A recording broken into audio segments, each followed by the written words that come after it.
The three that came up there that I heard in my head and realized, gosh, these are the ones we hear all the time. They determine whether people want to move forward with you or if they want to step back and protect themselves. And the first question is, what does this mean for me? Not what does it mean for the organization?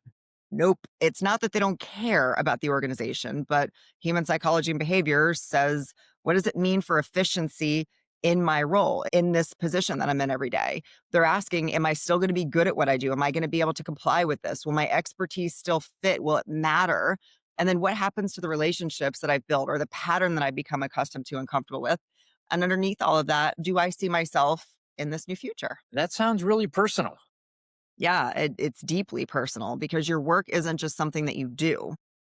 It's a part of your identity, and it's proof that you're capable.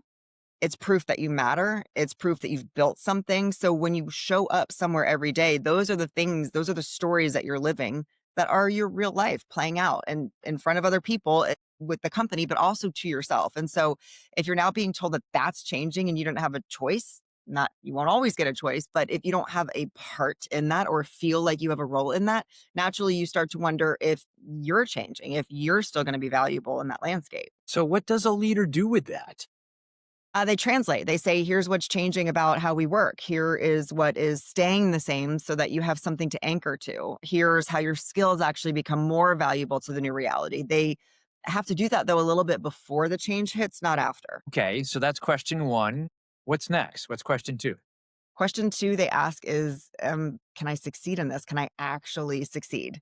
And so this isn't an insecurity question. This isn't imposter syndrome. This is wisdom, right? It's them knowing that change requires some new skills or a changed mindset, new rhythms or new ways of thinking. And when they look at it, they wonder, will you help me get there? Or am I going to be drowning alone in this transition? And then the gap between the old and the new is where that anxiety lives. It's actually your job as a leader to build a bridge across that gap. But most leaders assume that the training module or some other person, sometimes it is HR, sometimes it's, a different directive, but ultimately they assume that somebody else is going to cover that gap. So, the training doesn't actually equal support. Correct. The training does not equal support. The training equals logistics. The support is you as a leader saying, here's the 2 days that you're going to get for hands-on learning. Here are the job aids that you're going to have at your desk, but I'm going to be the first call that you make when you need to troubleshoot what that says. And here's specifically what I'm going to do to help clear obstacles out of your way when you find them. That is support made visible. So, I'm hearing specificity matters quite a bit here. Yeah, specificity is everything because people can smell vague support from across the room. They know what it means when they hear training will be provided. They also wonder if it's actually going to be applicable to what they do because who built the training module, right? Not saying that training modules are not relevant in these processes, but it feels different and lands different when they know what it means when they hear from a leader, from you. Well, you'll have resources available. Okay. So they're hearing you're on your own, but then you tell them specifically what you're going to do about it. And then you make your commitment tangible. And that's part of what bridges the gaps. That's when they believe it. Okay. And the third question?